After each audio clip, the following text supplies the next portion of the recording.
Assalamualaikum anak-anakku kelas 9 SMP Negeri 1 Rawamerta. Hari ini kita akan belajar materi PJJ ya. Silakan sambil dibuka bukunya. Materinya ada di bab 4 halaman 197 ya, bab 4 yaitu berjudul Indonesia dari masa kemerdekaan hingga masa reformasi. Nah, kita akan belajar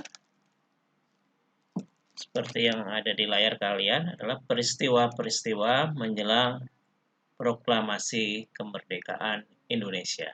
Yes. Oke, sebelum kita lanjutkan, tetap patuhi protokol kesehatan ya, memakai masker, menjaga jarak, dan sering-sering mencuci tangan memakai sabun di air yang mengalir. Oke, kita lanjutkan. Yang pertama adalah Jepang menyerah kepada sekutu. Ya, ini adalah kejadian sebelum proklamasi kemerdekaan dalam Perang Dunia Kedua, ya, di mana pada akhir Perang Dunia Kedua ini kota Hiroshima dan Nagasaki ini dijatuhi bom atom oleh sekutu, oleh Amerika Serikat dalam hal ini, yang mengakibatkan apa? Jepang kehilangan kekuatan karena kedua kota itu hancur lebur. Yang pada akhirnya Jepang menyerah tanpa syarat kepada sekutu pada tanggal 14 Agustus 1945. Nah, pada pertemuan di Saigon di Vietnam pada tanggal 11 Agustus 1945 ya, di Indonesia diwakili oleh Insinyur Soekarno, Muhammad Hatta, Dr. Rajiman. Ini Jenderal Besar Terauchi menyampaikan hal-hal berikut. Yang pertama, pemerintah Jepang memutuskan memberikan kemerdekaan kepada bangsa Indonesia. Dua, untuk melaksanakan kemerdekaan dibentuk PPKI sebagai pengganti BPUPKI. Ya, PPKI itu Panitia Persiapan Kemerdekaan Indonesia. Yang ketiga, pelaksanaan kemerdekaan segera dilakukan setelah persiapan selesai dilakukan dan secara berangsur-angsur dari Pulau Jawa baru disusul oleh pulau lainnya. Keempat, wilayah Indonesia akan meliputi seluruh bekas wilayah Hindia Belanda. Kemudian kelima, pada tanggal 7 Agustus 1945 diumumkan pembentukan Panitia Persiapan Kemerdekaan Indonesia atau Dokuritsu Jumbei Inkai yang diketuai oleh Insinyur Soekarno dan wakilnya Dr. Andes Muhammad Hatta. Nah, ini yang dekat dengan lingkungan kita di Karawang. Ya, peristiwa Rengas Dengklok. Ya, ini sangat terkenal, ini kalian harus tahu ya. Jangan sampai ini ongkoh tinggal di Karawang tapi nggak tahu peristiwa Rengas Dengklok ya, jangan sampai. Apa sih peristiwa Rengas Dengklok itu? Ya, setelah mendengar berita Jepang menyerah kepada sekutu, bangsa Indonesia mempersiapkan dirinya untuk merdeka. Ya, dan ini ada perbedaan pendapat antara golongan muda dengan golongan tua. Ya. Golongan muda itu ingin kemerdekaan segera dilaksanakan, proklamasi kemerdekaan itu segera dilaksanakan. Ya, ingin segera intinya kalau golongan pemuda. Kalau golongan tua itu kemerdekaan dilakukan tapi tidak terburu-buru, ya, tidak terburu-buru. Nah, ini yang menimbulkan perbedaan pendapat. Kalau golongan tua ingin direncanakan, ya, kemudian mungkin tidak harus segera, ya, golongan tua.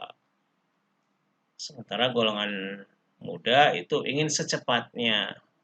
Nah, nanti Bapak share juga videonya ya melalui grup WA ya tentang peristiwa Rengas Dengklok khusus ya. Nah, pada tanggal 16 Agustus 1945 pukul 04 WIB, berarti jam 4 pagi ya, Bung Hatta dan Bung Karno beserta Ibu Fatmawati dan Guntur Soekarno Putra dibawa para pemuda ini ke Rengas Dengklok. Ya, di sana intinya para pemuda ingin segera proklamasi dilaksanakan. Setelah menempuh proses ya, kemudian akhirnya nanti video lengkapnya Bapak share di grup saja ya. Akhirnya disetujui bahwa malam harinya ya tanggal 16, malam tanggal 17 itu dirumuskan ya setelah Bung Karno, Bung Hatta kembali ke Jakarta ya. Rombongan Soekarno-Hatta sampai di Jakarta pada pukul 23.30 waktu Jawa zaman Jepang ya. Kalau di situ dituliskan pukul 23 WIB.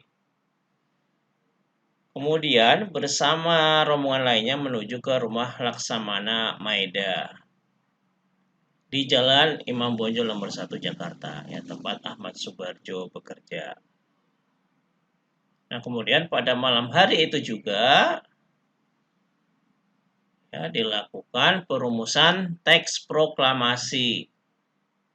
Perumusan teks proklamasi sampai dengan penandatanganannya baru selesai pukul 04 WIB pagi hari, dini hari ya, subuh tanggal 17 Agustus 1945. Ini gambar tulisan tangannya ya, tulisan tangan Insinyur Soekarno. Kemudian nanti setelah tulisan tangan tadi, nanti diketik juga oleh Sayuti Melik. Ada kan ya teks proklamasi yang bentukan diketik ya. Kemudian berikutnya adalah pernyataan proklamasi kemerdekaan Indonesia. Pelaksanaan pembacaan naskah proklamasi kemerdekaan dilaksanakan pada hari Jumat tanggal 17 Agustus 1945. Dibacakan di Jalan Pegangsaan Timur nomor 56 Jakarta pada pagi hari, yaitu jam 10 WIB. Acaranya ya, pada saat itu pembacaan teks proklamasi kemerdekaan Indonesia, pengibaran bendera merah putih, kemudian ada sambutan Wali Kota Suwiryo dan Dr. Muwardi.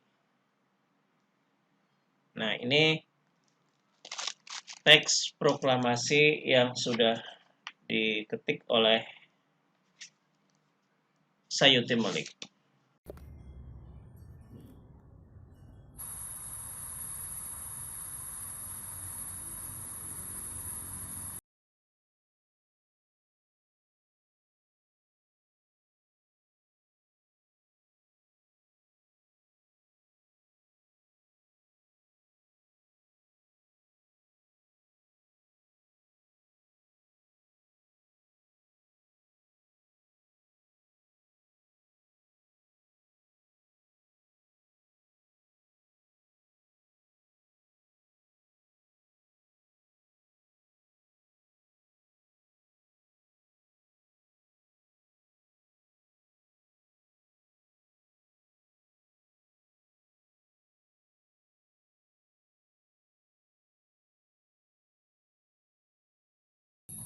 Soekarno-Hatta.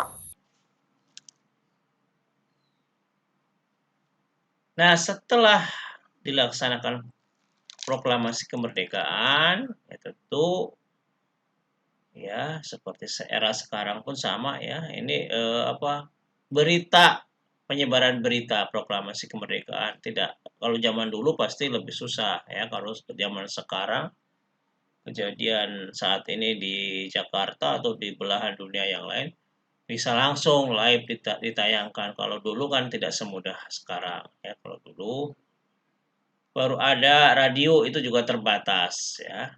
Televisi belum ada. Baru yang ini adalah koran ya, koran. Teks proklamasi yang telah dirumuskan pada tanggal 17 Agustus 1945, ya, kemudian ini teksnya ya isinya sebagian berhasil diselundupkan ke kantor pusat pemberitaan Jepang, Domei ya, kalau sekarang disebutnya kantor berita antara, ya salinannya ya teks proklamasi yang kemudian disiarkan melalui radio Domei itu, yang mendapat sambutan luas ya seluruh lapisan rakyat Indonesia di berbagai daerah. Ya, kalau yang utama salah satunya di sini adalah rapat raksasa di lapangan IKADA atau lapangan Ikatan Atletik Jakarta pada tanggal 19 September 1945. Ini makna rapat raksasa di lapangan IKADA bagi bangsa Indonesia. Mempertemukan pemerintah Republik Indonesia dengan rakyatnya. Rapat tersebut merupakan perwujudan kewibawaan pemerintah Republik Indonesia terhadap rakyat. Yang ketiga, menanamkan kepercayaan diri bahwa rakyat Indonesia sudah mampu mengubah nasib dengan kekuatan sendiri. Jadi kemerdekaan itu benar-benar perjuangan ya, bukan pemberian tetapi diperjuangkan dengan darah, dengan nyawa para pahlawan kemerdekaan, baik yang tercatat maupun tidak ya. Kemudian rakyat mendukung pemerintah yang baru terbentuk. Ya. Baiklah, untuk selanjutnya, terakhir Bapak akan memberikan tugas. Silakan nanti ditulis di kolom komentar ya. Kalian tulis di kolom komentar di YouTube ini. Ditulis juga nama dan kelas. Ya, tugasnya apa? Tugasnya adalah kalian coba tuliskan 2 orang tokoh yang berkaitan dengan proklamasi kemerdekaan Indonesia. Ya, tuliskan 2 orang tokoh dan apa peranannya tokoh tersebut ya. Kalian bisa yang berkaitan dengan penulisan teks proklamasi atau dengan peristiwa Rengas Dengklok atau pengibar benderanya atau apa yang menjahit bendera, silahkan, atau yang memfoto ya, yang ada fotonya kan ya, silahkan. Jadi kalian tuliskan 2 orang tokoh ya, 2 orang tokoh yang ada kaitannya dengan proklamasi kemerdekaan dan peranannya apa ya, kalian tuliskan di kolom komentar. Usahakan jangan sama ya, jadi berbeda-beda antara kalian semua. Oke, itu materi PJJ pada hari ini. Terima kasih sudah menonton. Wassalamualaikum warahmatullahi wabarakatuh.